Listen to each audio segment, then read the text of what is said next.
John Tecklenburg is good at playing piano, but not at being mayor. He was MIA during the King Street riots, and flooding, traffic, and costs are all out of control on his watch. This is Clay Middleton, Citadel grad, awarded the Bronze Star in combat, and served under President Obama. As mayor, he'll fix flooding, shorten commutes, and provide more affordable housing. Clay Middleton, horrible at piano, good at getting stuff done. As a little boy, you taught me to never give up. As an athlete, at Barnes High School, you taught me to have good work ethics. After college, you taught me the value of serving others. For 34 years, I did everything I could to thank you. I am Reggie Burgess. Thank you, Noah Charleston, for making me the man that I am. As mayor, I will never stop working for you. Vote Reggie Burgess for mayor on November 7th. Paid for by the committee to elect Reggie Burgess for mayor. Under the leadership of Mayor Tecklenburg and my husband Luther Reynolds and the Charleston Police Department men and women, we live in an incredibly safe city. Neighborhood policing, cutting-edge forensics, the best paid and trained police force, and some of the lowest crime rates in the entire state. If my husband was here today, here's what he'd tell you. You're not going to find a better man to run this city, to accomplish what he's accomplished, and to continue with the projects he's been doing than Mayor John Tecklenburg. It's time for a little comedy, a little content, and a lot of conversation. It's the Geno Jones Show, exclusively right here on YouTube. And now here's your host, Geno Jones. Hey ho, it's the weekend, so I'm always hyped. I'm always amped, excited when I'm doing this show live, but it's just something about Friday, something in the air when Friday hits. The Geno, we don't call it Friday, actually.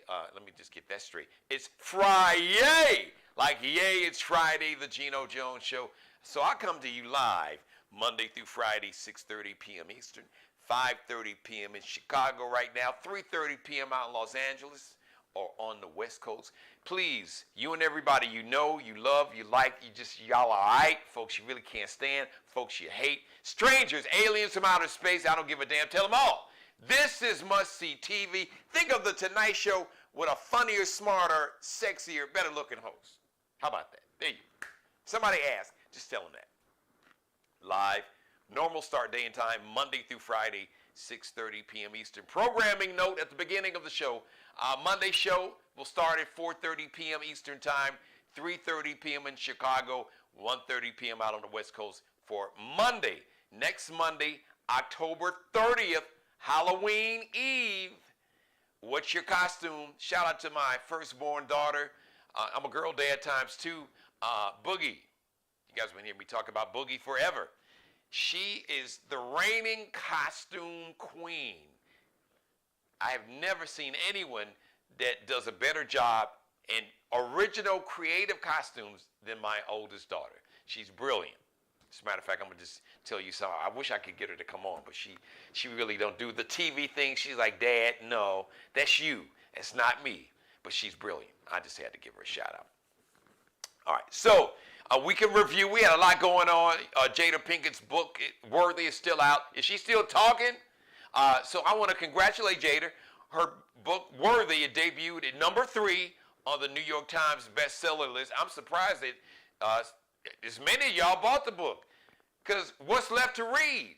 She didn't told it all. She didn't want to stop talking. She was on Hoda on the Today Show with Hoda Kotb. Her and Hoda they just made it a whole week. All they needed was like a glass of wine and a fireplace. I'm telling you, like Jada was like just dry snitching, just talking to everybody, telling not just her business, but everybody else's business. Even the dead, she's snitching on the dead. Poor Tupac, rest in peace. She putting all this medical history out there, but we love you, Jada. And listen, you are more than welcome. You have a home here on the Geno Jones Show. Come on, make it the last word. Come on the show and tell it all. Even the stuff they wouldn't let you put in a book, just tell it all, because obviously you ain't afraid to tell. You don't mind kissing and telling and doing whatever else you can. Hell, bring everybody. Bring Will on, bring August Alsina, get Chris Rock, bring them all on. We just have one big party right here on the show. And shout out to rap superstar Meg Thee Stallion, repping Houston, H-Town. She got a brand new album coming out on November 3rd, a week from today, called Cobra. Now, you might have seen some pictures. I think this is the album cover on social media. Shout out to her trainer. I don't know who her trainer is, but look like she on a low-carb diet because them abs is tight. I mean, them abs is tighter than a virgin on the wedding night. Abs is tight. They got to oil down. They got like this moss on the intimate parts of her anatomy. So, Cobra, go ahead and get ready to get that new Meg Thee Stallion album. And Jay-Z was on with Gayle King. Man, Gayle King, she milked this. I thought she was a dairy farmer because she was milking that thing like them farmers milking them cows' tits. She was milking Jay-Z, boy, that Jay-Z conversation for her, as Nelly would say, her thing. She could. And by the way, there's been so much talk on the internet for like the last year or two. Like if, what would you rather have? Would you have a meeting with Jay-Z for like 30 minutes and pick his brain, or $500,000? I don't know why this was a question. I don't even know why this was. Is this a debate? Is it like, was it a joke? Was it like an April Fool's joke that just kept going? Is there any discussion? You got to think about that. A meeting with Jay-Z or $500,000 cash? Taxes already paid. You walk away with $500,000 cash. So listen, Jay-Z said, yo, take the money. Take the $500,000. You can then go buy all my music if you don't have it and listen to the lyrics, and I'm giving you my blueprint so you can get the blueprint and get the $500,000. So thank you, Jay. Jay said that would be a bad investment. I would never tell anyone to make a bad investment, turn down $500,000 just to have lunch or dinner or talk with me for 30 minutes. Just buy my music. I already told it all. Shout out to Jay-Z for that. Happy birthday today. Well, today, happy heavenly birthday to Ruby D. Amazing, just beautiful spirit, brilliant. I loved her in Do the Right Thing. She was like on the original version of A Raisin in the Sun, and when it was on Broadway, she is just amazing. So happy birthday. Happy heavenly birthday to the Queen Mother, Ruby D, doing her thing. Now, tomorrow, up in heaven. Happy birthday, Chi-Town native. And I know she's out in LA now, but she's from the Chi, from Chicago, from the 312-773-708. I don't know what side. Is Cheryl in the West? I think she's from the West. I think she's from the West side. You know, we got the West side, South side. It don't matter. All good. Cheryl Underwood is going to turn the big 60, the big 60 on Saturday. And Thelma Hopkins. So if you were a fan of the TV show Family Matters, Give Me a Break, she was in a lot of TV shows, but those are like two of her biggest. And then way back in the day, it was a sitcom, Tony, Orlando, and Dawn. So Thelma Hopkins is going to turn 75, like the silver anniversary. It's going to be on, she's going to do that. No, it's not the silver anniversary. Anyway, she's going to turn 75 on Saturday, and R&B singer Frank Ocean is going to turn 36. All my Scorpios, including my baby sister, whose birthday is on Tuesday, Halloween, and my baby girl, Allie Jones, whose birthday is on November 2nd. Time for me to bring on my guests. It is early voting season. Election season is here, early voting here in the state of South Carolina, in the Charleston, South Carolina metro. We got a lot of candidates. As a matter of fact, there was a big mayoral forum and debate last night for the mayor. For the city of Charleston, you have an incumbent mayor, John Tecklenburg, many candidates. And one of the candidates, a friend of the show, full disclosure, he served in the U.S. Army, so he served his country in multiple ways as a uniformed Army soldier. He served in President Obama's administration. He was the campaign manager for Senator Cory Booker when Senator Cory Booker ran for president in the year 2000. He is currently running to be the mayor of the city of Charleston, South Carolina. Proud Burke High School grad, the Citadel here, right here in downtown Charleston. Ladies and gentlemen, I need to move my screen over. That's why you see that little funny looking thing here. Let me just do this. There we go. There you go, ladies and gentlemen. You can see him right there. You know, the enemy's always super busy on a Friday, but it's all good. That's why we do a live show here. There he is, ladies and gentlemen. I want you to put your hands together if you're watching at home. Mr. Clay Middleton, running to be mayor of the city of Charleston. Mr. Middleton, thank you for joining the show. Well, thank you, Geno. I appreciate you having me on this evening. On a Friday. Yes, Friday. Absolutely, man. Got the CEO look there. So first of all, I saw you last night on the debate. I thought you had a strong performance. But for those who may not know, let's just start off, man. We having a conversation. I ain't trying to be Don Lemon or Lester Holt. I'm better looking than him, but I'm just saying. I'm an entertainer, but I like to have, conversations, and it's really important. There are very few things that's more important than voting, and I always say, when you don't vote, you give your power to other people, and in many cases, and they don't have your best interest. And right now, this is just my take, Clay. The choices that we're making now when it comes to voting, I just reduce it to this. You are voting for your freedom or your oppression, because there's so many forces. I mean, women's rights have virtually been stripped away from them in many states, and there are people that want a federal abortion ban. They call it gerrymandering, or just basically trying to take away the voting rights and civil rights for many people of color. So I can't stress enough how important these elections this year and next year are. So let everybody know who is Clay Middleton, and then if you don't mind, tell us why are you running, and why do you want to be mayor? Sure. Well, I appreciate the opportunity again. I'm born and raised in Charleston, a place called Bayside Manor, now Bridgeview Apartments, and people used to say that nothing good can come out of Bayside Manor. So me and a whole bunch of other folks were doing all we can to prove people wrong, to show them that not only good things, but great things can come out of Bayside Manor.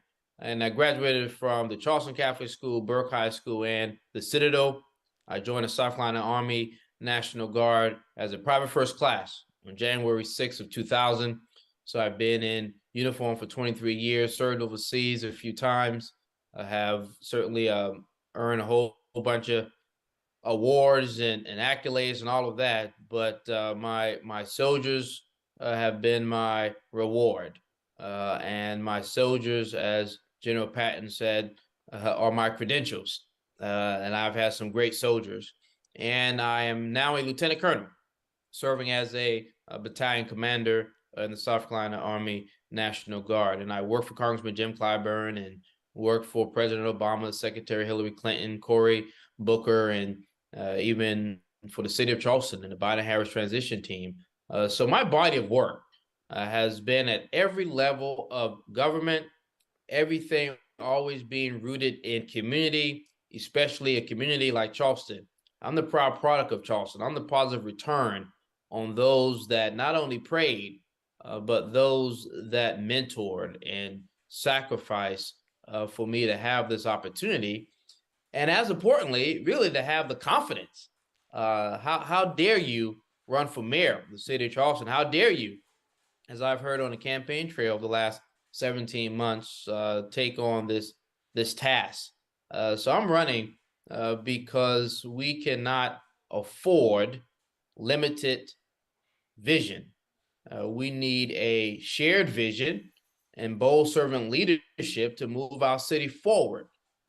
Too often we settle for minimum standards, thinking that minimum standards are works of excellence when they're not.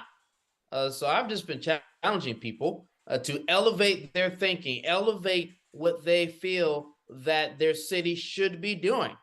And as I've told folks, if you want more, expect more, deserve more from your mayor and city hall, I have something tangible to offer. So we've been very focused and intentional about letting people know when they go to my website, claymiddleton.com, where I outline on issues what I would do, but more importantly, what we would do together once elected mayor of the city of Charleston. So Clay, you talked about coming home. Now I wanna follow up on that. You you had and are having a very successful career serving this country in multiple ways. You came back home, and I've been here nearly 20 years, and I've had so many conversations with young people, or maybe folks, around our age that has kids. As a matter of fact, I'm a girl dad times two. I even had a conversation like this with my baby girl. A lot of our best and brightest, they, if they go away to school, they leave home, and a lot of times they don't come back. And the one main thing that I've gotten, even from my own daughter, is that they don't feel that there are opportunities, especially for people that look like you and me. So as mayor, I'm sure you've probably heard the same thing and seen the same thing. Do you have a plan to deal with that? And what would you say to those young people that feel that they don't have an opportunity to really be the best versions of themselves? Well, listen, I experienced that when I graduated from Burke High School in 1999. Most of my peers were ready to leave. And that's understandable. I know Nicole and I, my wife and I, we have two boys. They're 6 and 8. And when they graduate high school, more than likely, they would be ready to leave to get away from me, which is understandable. But for my generation, it wasn't the fact that you wanted to leave. It's the fact that you didn't want to come back, or you felt that you didn't accomplish anything by staying. Okay. That's not the right mindset. Yes, go, experience. But if you feel that you cannot be seen, heard, and thrive and afford to live home, that's a problem. That's a failure of generational leadership. All of this just didn't happen overnight. And I just don't want that for my two boys and no one else kids or grandkids or nieces or nephews. I don't want that. Leave, yes. But know that home, Charleston, is a place that you can be seen, heard, thrive, and raise a family. You don't have to go elsewhere. But if you do, we cannot afford to let that brain drain go elsewhere. Yeah. And for those that come back home or stay home, listen, again, I went from Burke High School to the Citadel, 2 blocks away. All right. That's true. And when I worked for Congressman Clyburn, I worked in his district office in Charleston as an intern and a caseworker, and became his Low Country director. So we have to tell people, and even with the experiences in DC and elsewhere, if you stay home, there is value in that you have the opportunity to be actively engaged in nonprofit organizations to improve your community. So as mayor of the city of Charleston, there's several things I want to do. I want to tell not only our youth, but our families and communities that your city is going to bet on you. I want to create an office of financial empowerment that many other cities are doing. Again, when I talk about limited vision and minimum standards, we have an opportunity to create such an office, because that's how you tell your young people, like other cities have done. If you graduate from a public high school and you attend a college, a public institution in your state, we will pay for your college. That's vision. That's letting them know you have a stake in this if you do A, B, C, and D. I'm able to do what I'm doing because people say you can be and do whatever you want to, as long as you have management respect, treat people right, and know who you are. And I just believe when we bet on our kids, when we bet on their future, when we support our families, we can transform a generation, transform lives before they even start. We have to be intentional about that. That's when you get into guaranteed income. That's when you get into youth and adult apprenticeship programs that I would do at the city of Charleston. That's when you have corporations that come to Charleston, even come in our region, we can be very intentional to say, what are you going to do for us? Because you're trying to come here. We ain't trying to go where you are. So what value do you have for our community? The jobs that you will bring for those that are here, and the opportunities for our kids and those that go off to college, whether it's in state or out of state. And when they come home, they have an intern program. These are intentional things that we can do. And as mayor of the city of Charleston, I want to reinvigorate the mayor's office of children, youth, and families to include all of the things I just mentioned, because that is how you move forward in the 21st century. And if we're not careful, you got to think about this is 2023.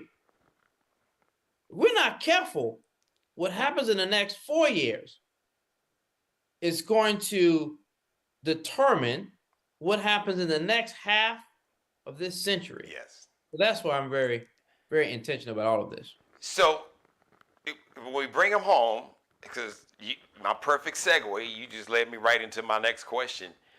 When they come home, one of the biggest concerns, and I hear this, not just for young people, but not so young people. Heck, I experienced this myself. Finding affordable housing is a huge problem nationwide in all the big cities, but it's a huge problem here. So I'm gonna let you speak to that. I know you've got a plan for affordable housing, not just for our young people, our best and brightest who are coming back home or might come back home, but for our elderly, our seniors, our moms and dads and grandparents that this on a fixed income, Social Security, not getting a whole lot of money to begin with, and you got some clowns that want to cut Social Security and Medicaid, Medicare. That's a different conversation. So how do you plan to address the affordable housing issue? So whether we call it affordable housing, attainable housing, or workforce housing, everyone deserves an above average, decent, and safe place to call home. Driving until you could afford is not sustainable.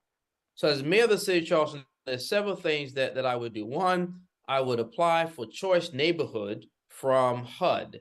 You get $500,000 for a planning grant, which forces you to collaborate with people who you may not want to collaborate with, but it forces you to do so in order to produce a plan. That plan, you then apply for HUD for $50 million. And if you get that, you're able to transform a blighted area to provide the infrastructure that's needed for mixed-use housing, transportation, parks and recreation, and other infrastructure, a grocery store. You transform a blighted area. That's one. Two, I would have a first right of refusal ordinance so that our seniors and those on fixed income can age in place.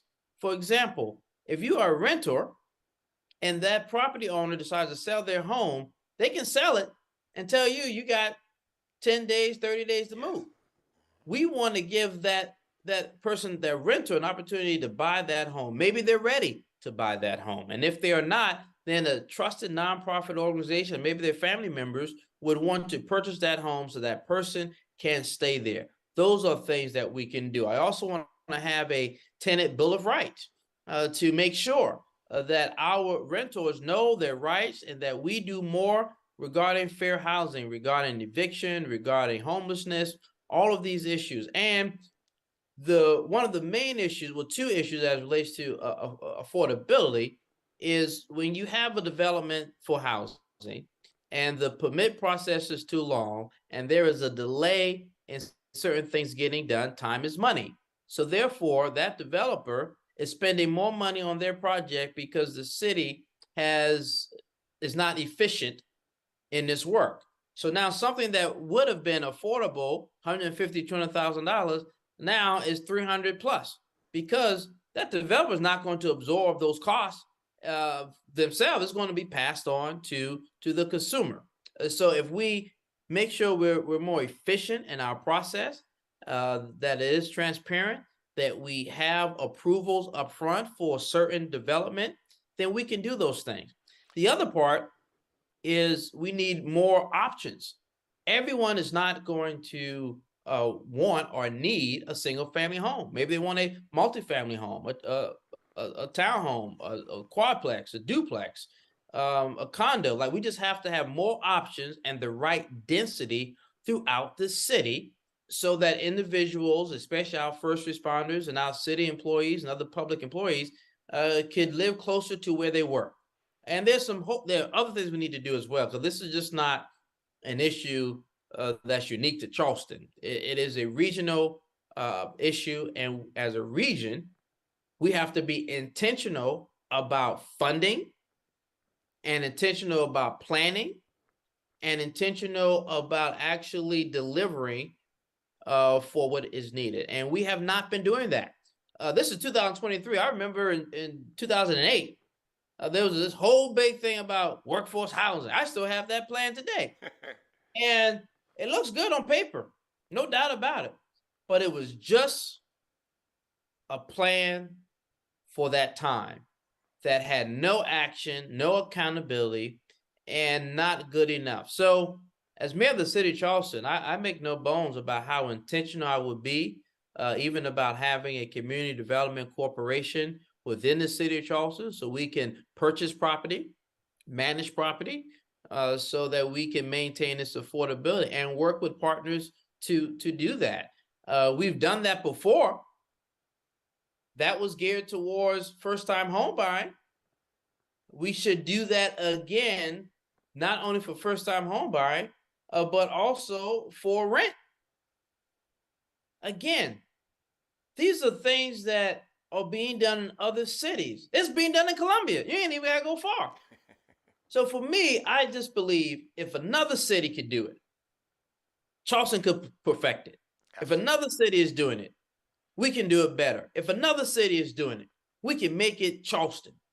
And we just, again, just have a lack of vision and bold servant leadership to get it done.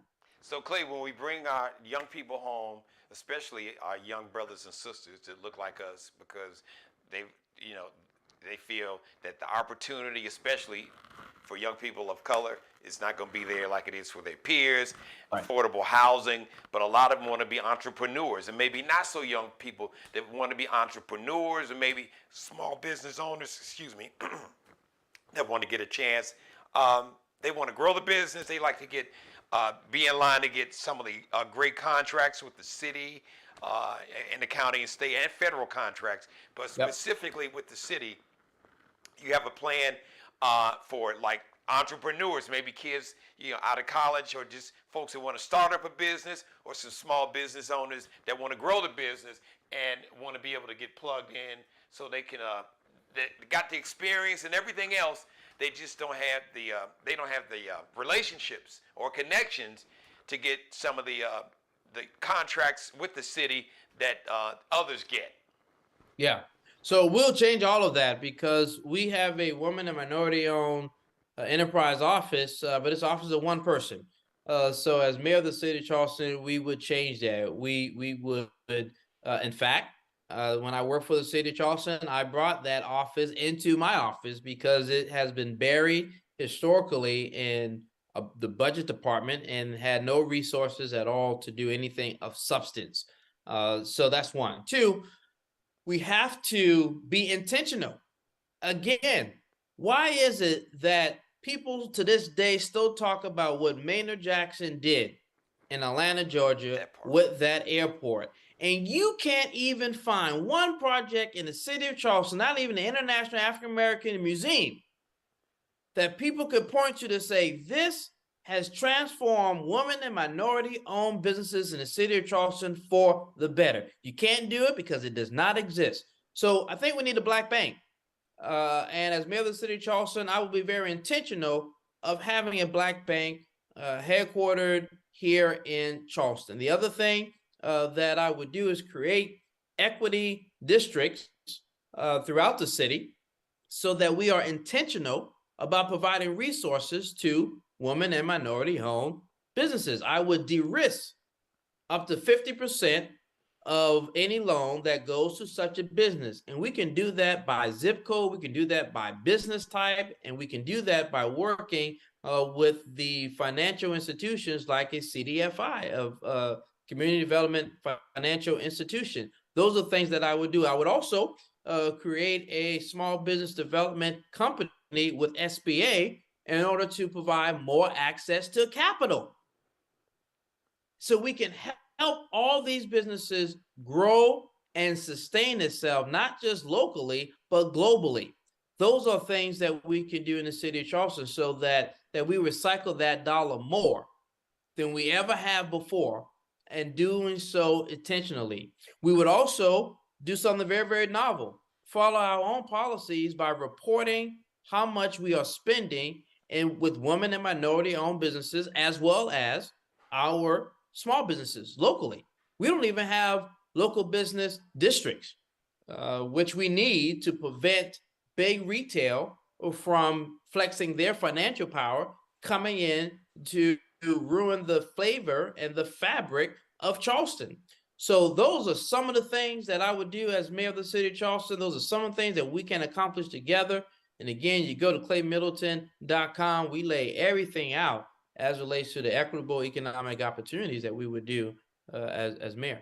So, Clay, does the office, if you become mayor, do you have a plan to go out and really maybe recruit or identify some of these small-owned business or entrepreneurs? Because a lot of times it's not what you know, it's who you know.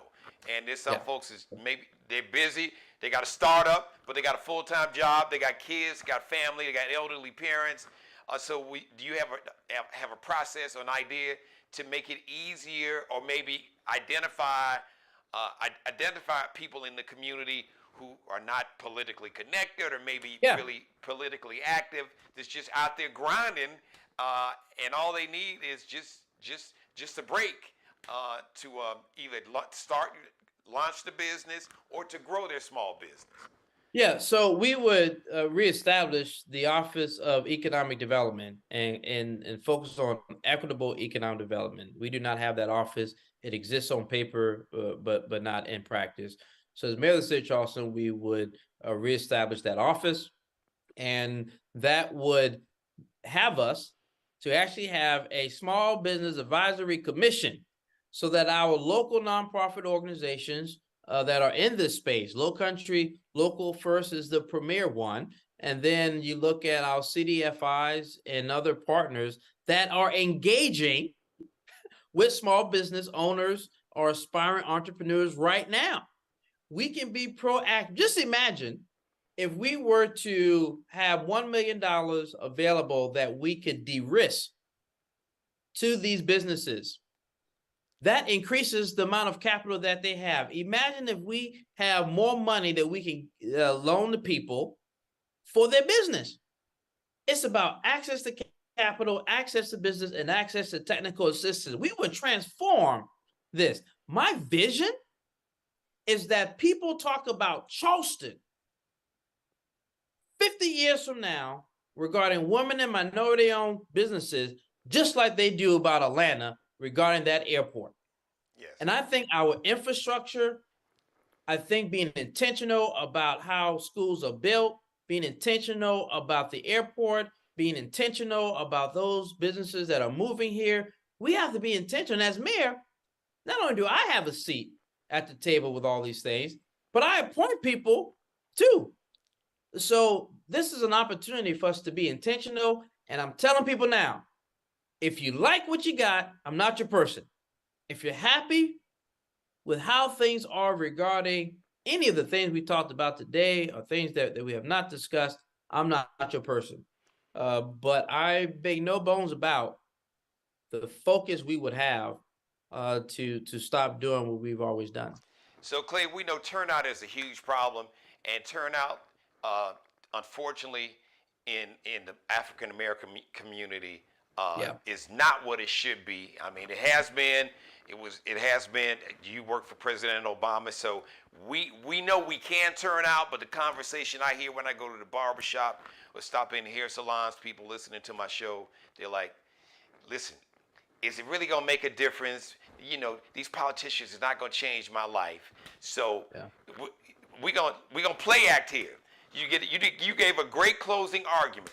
So we are walking into the barbershops and the hair salons and the nail salons in the hood, all hoods, but especially folks that, you know, that look like us, that just feel that it doesn't matter who's mayor, who's governor, who's president, you know, nobody's listening to us.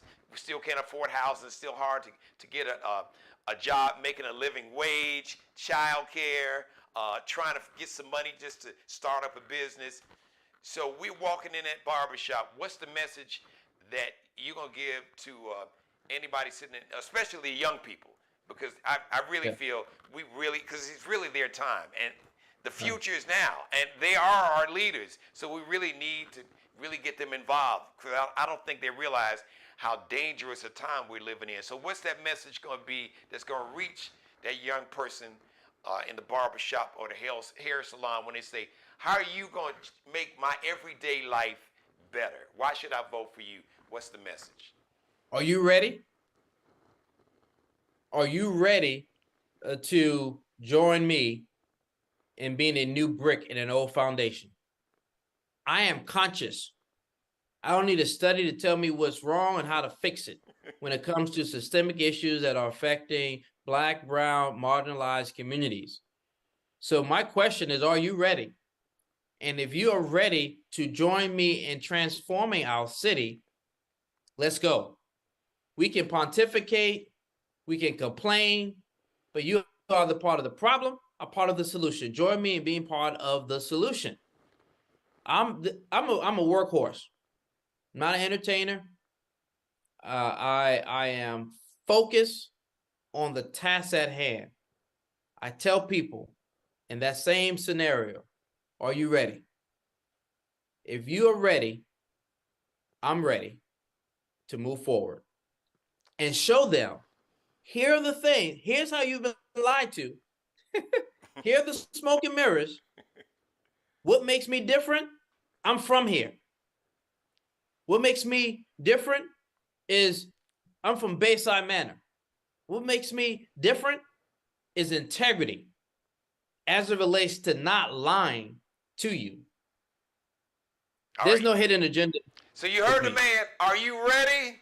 Or is this it? Are you ready? Are you really ready? So if you're ready, let everybody know where they can learn more about your campaign, where they can ClayMiddleton.com. ClayMiddleton.com. Early voting has started. If you don't vote before November 7th, vote on November 7th. I do ask for your vote and support. Every little bit helps financially, but when you go vote, take 5 other people with you. Each one reach 5. Like I said, listen, guys, full disclosure, I got a chance to honor to meet this brother when I first got here in 2005. He is definitely a man of integrity. He's got a beautiful family, his beautiful wife and queen, and we timed out there. I thought I had a little more time, so shout out once again. So I guess I did. I timed myself out pretty good, didn't I? So once again, I want to thank Clay Middleton, candidate for mayor. As a matter of fact, on Monday, November 6th, Election Day Eve, it's going to be an Election Day Eve marathon where all your candidates that are running, everybody has been invited to the show.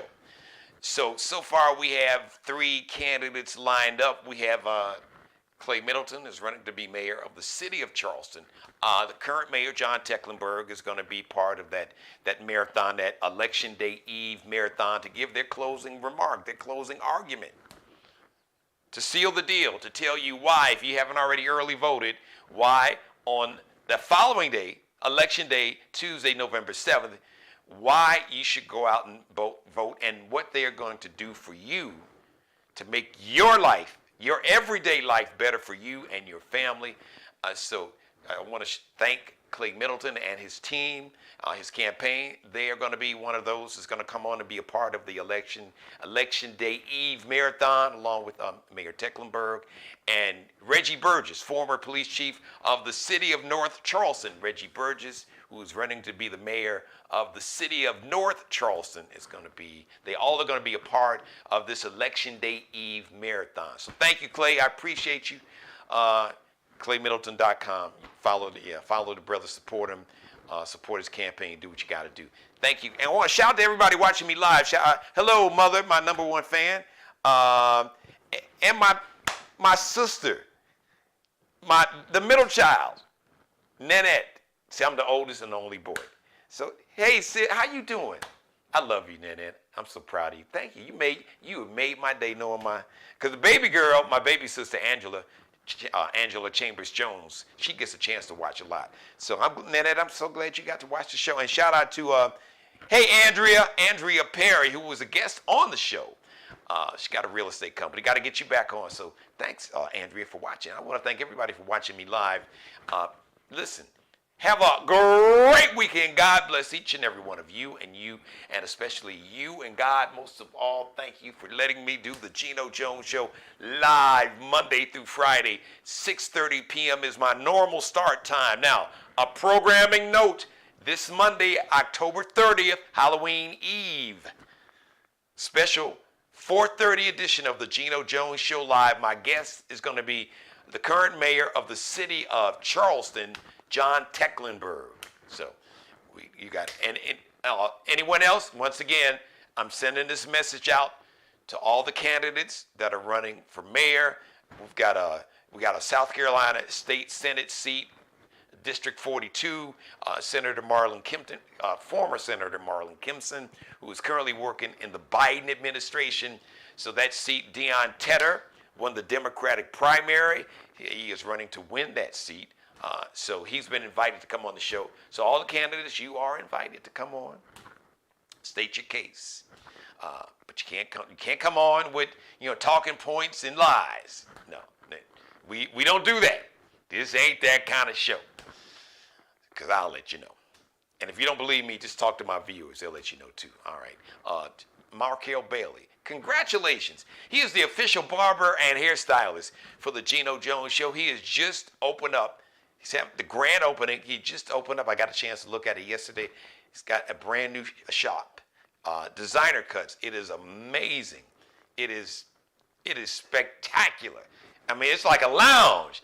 It's like, even if I don't have a haircut, I would just go in there and hang out for the conversation. And you got the big screen.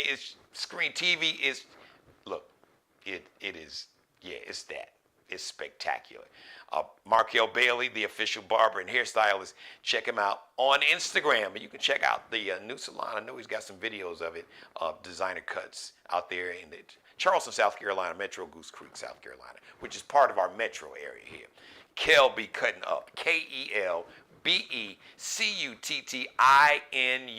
Allie Jones, the official wardrobe consultant and stylist for the Geno Jones Show. I like to call her the drip director. Bam.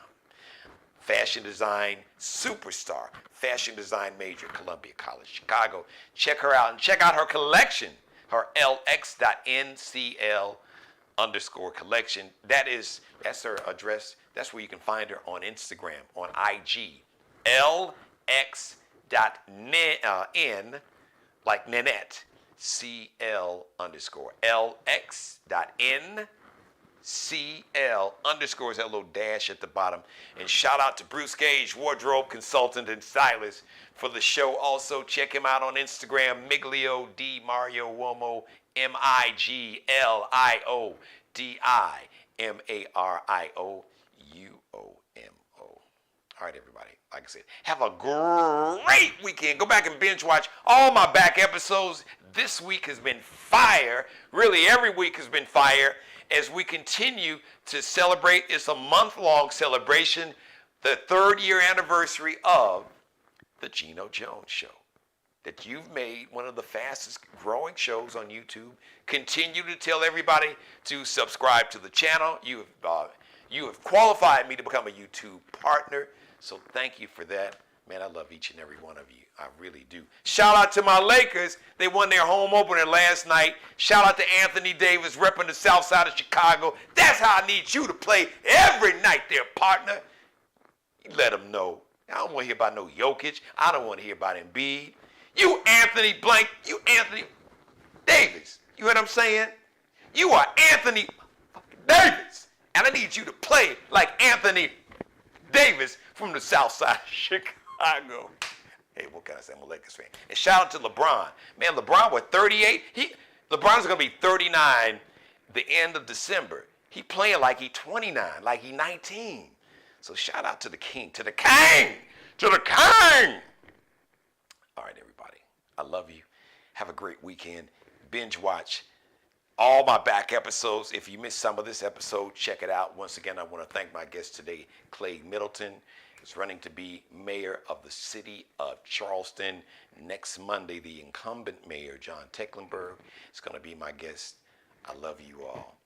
Binge watch. Thank you for watching. Subscribe, share, screen grab, copy and paste the link, tag folks, like, and binge watch all my back episodes. I'll see you live Monday, special start time, 4:30 p.m. Eastern, 3:30 p.m. in Chicago, 1:30 p.m. on the West Coast. That will be next Monday. I'll holler. Thanks for watching. Subscribe and tune in to the next episode of The Geno Jones Show, exclusively right here on YouTube. Under the leadership of Mayor Tecklenburg and my husband Luther Reynolds and the Charleston Police Department men and women, we live in an incredibly safe city. Neighborhood policing, cutting-edge forensics, the best paid and trained police force, and some of the lowest crime rates in the entire state. If my husband was here today, here's what he'd tell you. You're not going to find a better man to run this city, to accomplish what he's accomplished, and to continue with the projects he's been doing than Mayor John Tecklenburg. As a little boy, you taught me to never give up. As an athlete, at Barnsley High School, you taught me to have good work ethics. After college, you taught me the value of serving others. For 34 years, I did everything I could to thank you. I am Reggie Burgess. Thank you, North Charleston, for making me the man that I am. As mayor, I will never stop working for you. Vote Reggie Burgess for mayor on November 7th. Paid for by the committee to elect Reggie Burgess for mayor. John Tecklenburg is good at playing piano, but not at being mayor. He was MIA during the King Street riots, and flooding, traffic, and costs are all out of control on his watch.